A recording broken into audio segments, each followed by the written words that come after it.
Hello there, Leos. Welcome to your April 2018 tarot reading. So, my sincere apologies for not being able to deliver these readings for you since the month of January. I am very, very, very sorry. Life just kind of got out of control for the past few months. I'm hoping from now on to be a lot more consistent with your reading, and the readings will be published on time, if not early, before the new month. Okay, so I'm hoping to reconnect with you, and thank you for those who are still sticking around and watching. So first off, the way this reading is going to go for this month, maybe for next month as well, I've chosen to do the audio recording mainly because it is easier on me. I have to do, 12 of these, and then in the past months I've tried to do a mid-month reading too, so energetically it was very, very, very taxing. It was very tiring to do, and it was also quite time-consuming. So I'm hoping to reduce the time in which I do the general reading, and I'm hoping to find a strategy that works best for me. So this is my compromise here. What I'm going to do is I have already laid out the spread. I'm going to extract 4 important messages for you, and then we're going to unpack these messages and talk about, in which areas of your life it's affecting, okay? So the first message that I am seeing here is they're saying realistic expectation. And I feel this is going to be playing out in the work sector, in your family planning sector.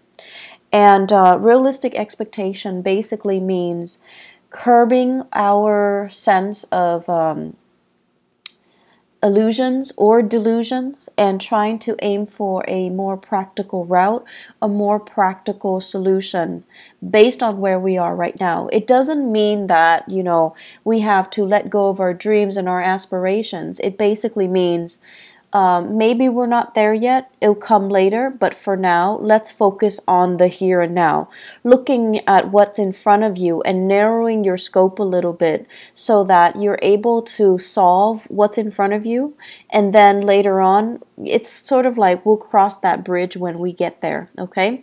Breaking up the work, breaking up the worries, breaking up the problems into more manageable pieces so that you can tackle them rather than letting them overwhelm you, okay?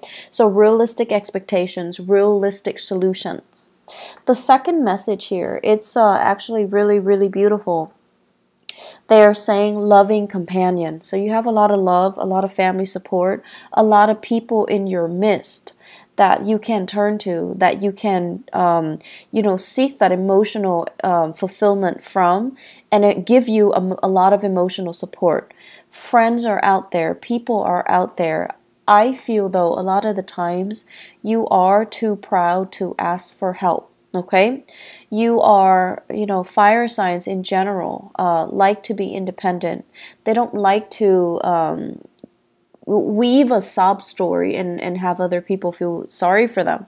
So they're just saying here, there isn't any shame in asking for help. And especially if you've got such amazing people around you, it is really important to, ask for help. Okay.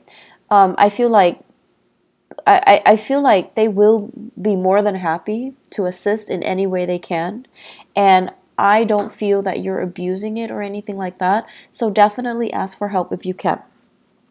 The third message here, it's emotional maturation. And this is a really, really good message across the board for any sign that I read for. Emotional maturation is a process of seeing outside of ourselves, of seeing and anticipating what other people are dealing with, what other people need from us. Is there any way that we can alleviate the suffering, the emotional turmoil, the problems of other people, okay? Seeing outside of ourselves, being a lot more considerate, a lot more thoughtful in assisting other people. And it's not just giving assistance, but it's sort of like putting our ego, our needs aside so that we can understand and be in the present moment and have this mutual understanding, this sympathy and empathy and mutual rapport with another human being. So I feel like there's a lot to be said here with that message alone, okay? And I'm going to go back to it. The last message here, nickel and dime. So I feel like financially there's something going on with you guys, and I have been feeling this for the past few months. So we're going to unpack that, and we're going to talk about, ways in which you can start to rebuild this financial foundation. So what I have here, realistic expectation, first message. This is showing up in your family planning sector, okay? And what I feel here is there is a need here to kind of consult your partner. I feel like for many of you, you're a little bit extravagant when it comes to spending, when it comes to buying things, when it comes to splurging. It's like you're quite lenient with yourself when it comes to spending, okay? And you have somebody that's kind of like controlling the purse strings. It could be a relationship partner. It could be a housemate, a flatmate. It could also be like whoever it is that, you're sharing resources with. And so there's a sense here of needing to consult the other person before you make big purchases, before you do major decisions. And I'm also feeling at this point there is a need to want to add additional member into the household, such as getting pregnant, family planning, adopting a dog, adopting a baby, taking in elderly parents is what I'm sensing. And these elderly parents can be overseas as well. So I feel like there's this discussion, this conversation about getting more people into the household, or the household is getting a little bit too crowded. So why don't we leave the household and seek our own space, seek a bigger housing environment, or purchase a property outright. So I feel like there's some fluctuation here within the home, but either way, it points towards expansion. It points towards something bigger, something better, okay? And so financially, whenever we want to move to a house, or whenever we want to bring another person into our household, we want the best conditions. And I feel like with you guys, family means so much to you. They're such a huge influence in your life, and you want to do it big. You want to do it justice. You want to do them justice. And so you tend to be quite generous with the way in which you want to, give them that financial resources, or you want to do it big. And I feel like the other person that you're sharing resources with, they're trying to tell you to curb your spending. They're trying to tell you to be conservative, and they're trying to tell you more than anything to be realistic. And I feel like the past few months, since the November timeframe, many of you had to cut corners, you had to skimp, and you didn't like that. You didn't want to have to do those things. And so it's gotten to the point where you're actually sitting down and you're going to have to, be very realistic here. First of all, with the spending. Second of all, how much am I making right now? How much am I spending? So, the financial inflow versus the financial outflow, trying to balance that out and trying to not succumb to emotional spending, okay? In the career sector as well, what I do feel is many of you are working in a capacity where you're doing a lot of consultation. So I feel some of you are like, I see some people coming to you and they're like, what do you mean by this sentence? What do you mean by this paragraph? What do you mean by this idea? Can you elaborate? They're giving you something, you revise it, and you submit it to them. So this can be a manuscript, this can be a transcript, this can be like an essay, a piece of artwork. You're working on a consultancy basis and you're working on a project basis. And so the financial inflow might not be, consistent. It doesn't feel to me like a regular 9-to-5 work. It seems to me like contract work. It seems to me like you're getting paid on a contract basis. But either way, I feel like you enjoy the work that you do. You're getting positive recognition. And I feel many of you are at a point where your career is just starting to take off. And in about 10 months time, it's gonna take off. It's like you're preparing things right now. Right now where you are, it's a little bit of a launching pad, okay? Like a stepping stone. You're taking these minute steps, and then you're going to take off. But I do feel it's going to be in about 10 months time before you finally make it, before you finally launch, before you finally start to make the type of money that you're hoping for. So right now, be conservative, be realistic, and have these realistic expectations, okay? You know, the whole process about skimping, it's not fun. It's definitely not fun when we have to really watch what we're doing, and we have to be, you know, really conscious of it. I'm also sensing many of you are in the public eye for whatever reason, and a lot of Leos actually are politicians.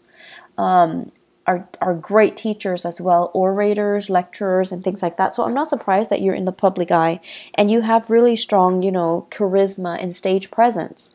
So if you are in the public eye, you're also being extra careful about what you're doing and how you're being perceived and how other people, you know, how you are portrayed in through even social media, even through, you know, newsprint. So I feel like you're trying to curate this persona so that you can, you know, maintain that good role model persona, so that you can, you know, be a positive influence for other people. So I feel like a little bit of management when it comes to how you portray yourself, how you want other people to portray you or to think of you. Okay, so a little bit of like reputation management. Not in a bad way at all, but I definitely feel you're erring on the side of caution when it comes to your image, when it comes to your spending, and when it comes to being very realistic about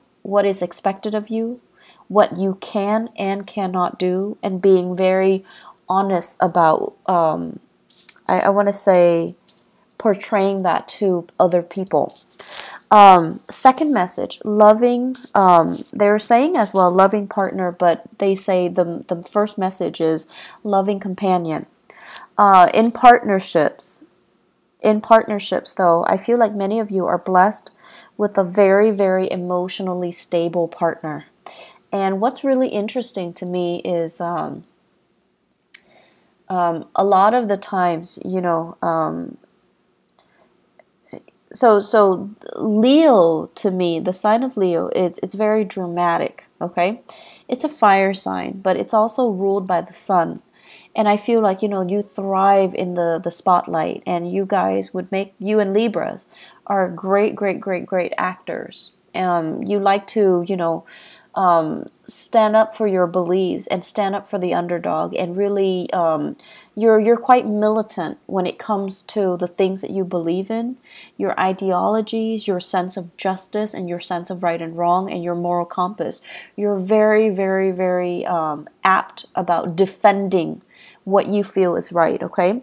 But I also feel like there is a sense of spectacle and drama associated with the things that you like to do. You like high intensity.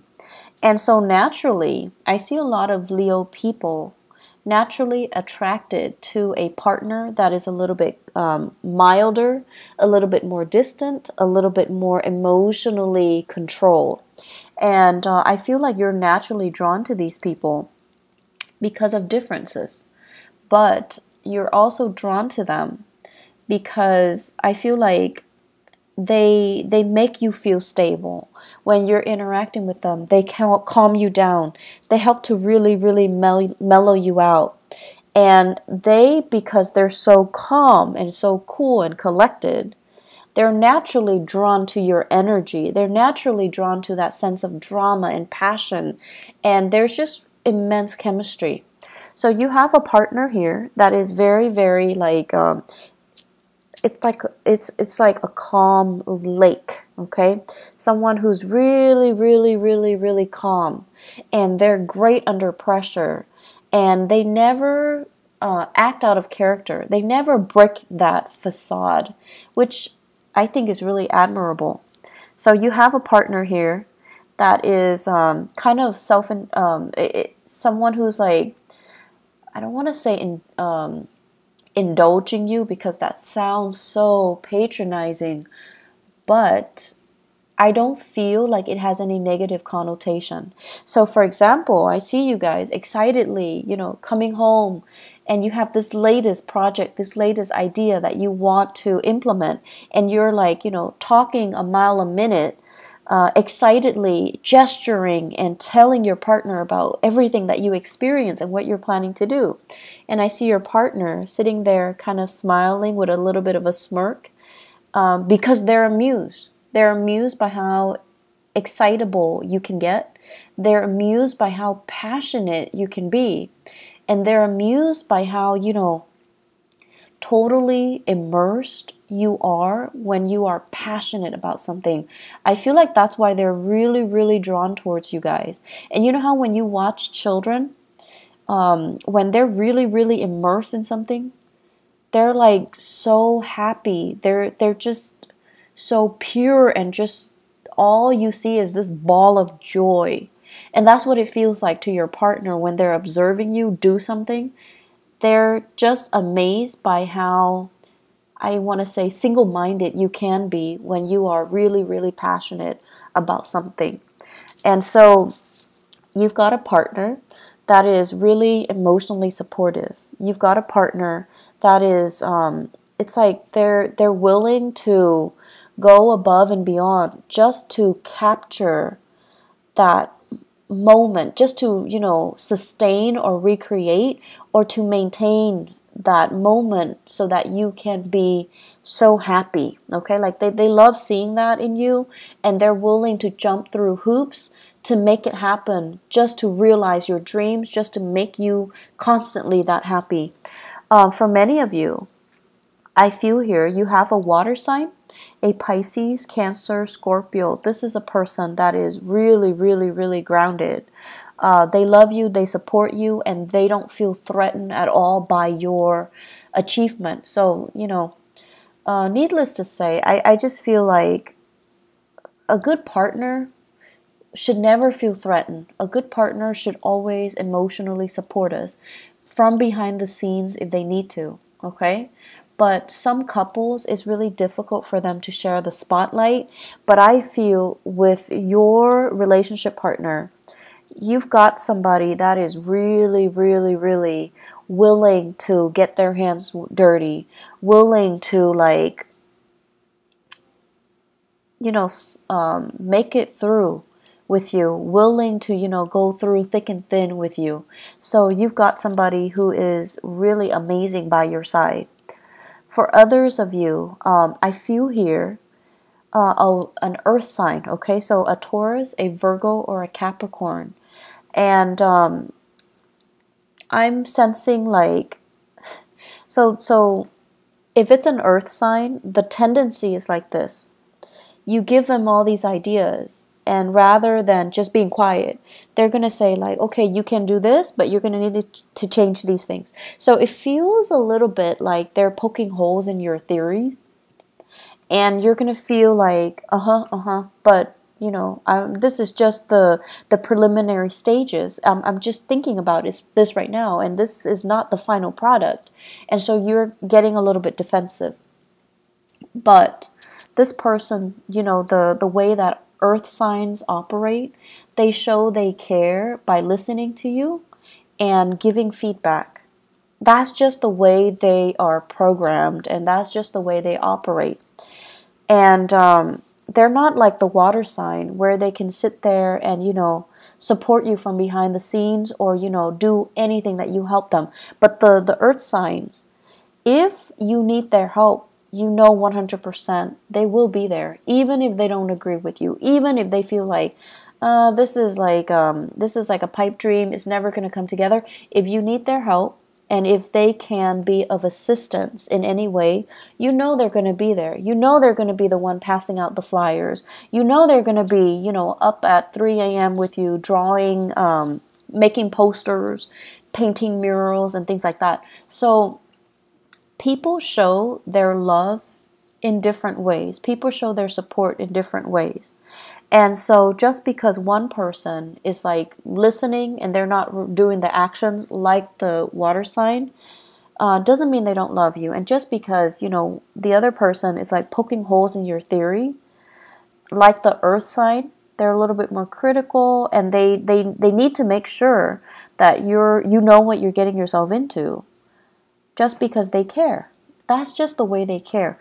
It doesn't really diminish the love and the support, okay? And honestly, if these two people or two signs didn't care, they wouldn't be around, okay? So I feel like you might be doubting it, or you might be going through a situation where you're frustrated. And we get frustrated with our partners all the time. But during Mercury in retrograde, the energy is really volatile. So it is important for us to really put ourselves in other people's shoes, and especially learn to put ourselves in our loved ones' shoes and see how they feel about us, and see how they're trying to show they care through the ways that they can support you, or the things that they can help you with, okay? So I feel like you've got someone who's really loving by your side. Companionship as well, friendship, family, relationships. You guys have a lot of support. I do see this unconditional love coming from siblings. So for those of you who are fortunate enough to have siblings, there's this outpouring of love. They're babysitting you, they're watching the kids, they're cooking for the kids, they're taking the nieces and the nephews out while you're studying, while you're taking exams, while you're working overtime.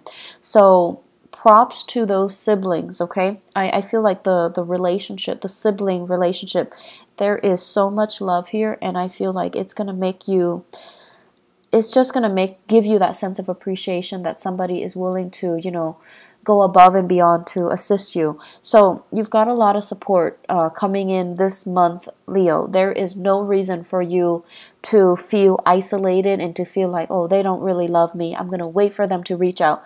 Don't get into that habit of only seeing things from your point of view and not accepting the way that other people show they love you, okay? Third message here, emotional maturation. So the emotional maturation message goes hand in hand with everything that I talked about before, the two messages that comes before.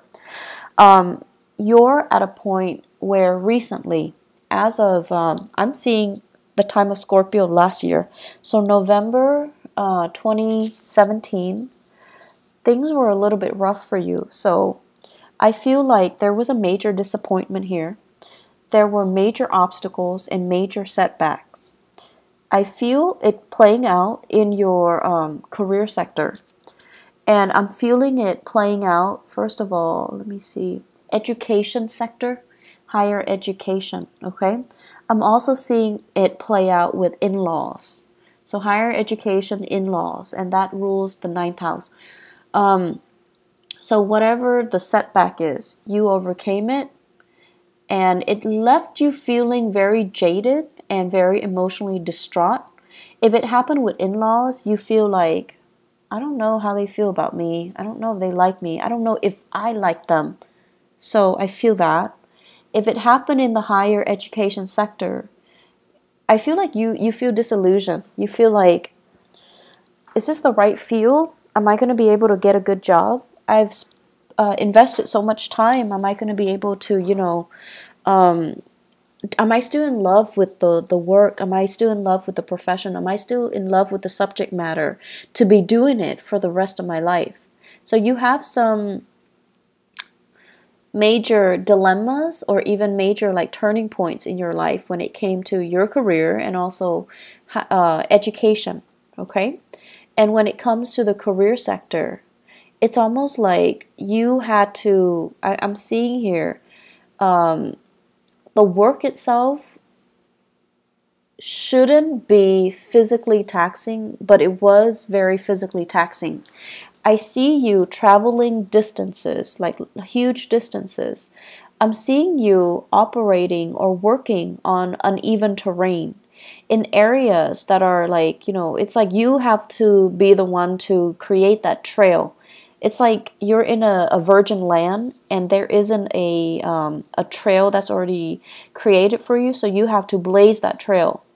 I'm also seeing you carrying a lot of heavy equipment, living in quite, difficult circumstances, camping out, not having access to, clean and comfortable sleeping arrangements. So it's kind of physically difficult, okay? Like it's physically taxing, it's exhausting. So I feel like you were really challenged, and that all of it, you overcame it. It made you a lot stronger, honestly. It made you a lot more, I feel like, rough around the edges, but it made you a lot stronger. So the emotional maturation basically means, I feel like it can go of one of two ways. Because you've been through all of this, through all this hardship, and you came out okay, I feel like you can come out a little bit jaded. And so when people are whining, about, my TV's not working, or like, my water got shut off for 2 hours this morning, you're just like, I can't really sympathize. I had to sleep on the floor for 3 months. I had to like sleep in a tent with mud underneath me and the rain just pouring on me. Things like that. You've endured your share of hardship, and now people are telling you about very mundane problems, and you're brushing it off because you can no longer relate. And I feel like that is a little bit of a negative way of incorporating this emotional maturation process, okay? So it's important for us to be appreciative of what we have. And so definitely it's annoying when these people are coming to you and they're whining about things that don't really matter. But it is also really, really important for us not to look down at people and to meet people where they're at. So obviously, whoever that's coming to you, they're kind of spoiled. They're kind of, they haven't really endured hardship, okay? Quote unquote hardship. But it doesn't mean that you can just brush them aside, and it doesn't mean that they don't have their own issues, okay? But I feel like you're distancing yourself from those types of people. You're distancing yourself from the really privileged types of people who are whining about really mundane things. I do see emotional detachment coming in for you. And then for others of you, because of this emotional maturation process, because of everything, the hardship that you've had to go through since the November timeframe last year, you're coming out on top. You're coming out a bigger, a better, and a stronger person. You're becoming a little bit more, a lot more considerate. And I almost feel like you want to share your expertise, you want to share your skills, you want to share your best practices with other people. And I feel like you're doing this kind of like of your own volition. So you're seeing somebody struggling and you're like, hey, I was, going through that last year. Let me give these people a few pointers. And then I see you put in a position where you're teaching them, you're guiding them, or you're giving them, pointers as to what they need to do. Okay, so it's actually a really beautiful process because you're sharing your knowledge, and you're sharing it in a way where you intuitively know it's going to help them. They're going to be where you were last year. They're going to be in that same spot. And whatever pointers you can give them to really help ease and facilitate that process for them, that's what you're going to do. If people are whining about mundane things, just let them whine. Don't let it get to you, okay? And then whatever capacity you can help people, definitely do so. The final message that I'm going to leave you guys with here is nickel and dime.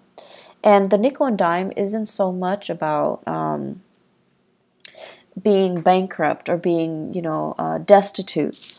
It's more about foregoing immediate pleasures for long-term gain, okay?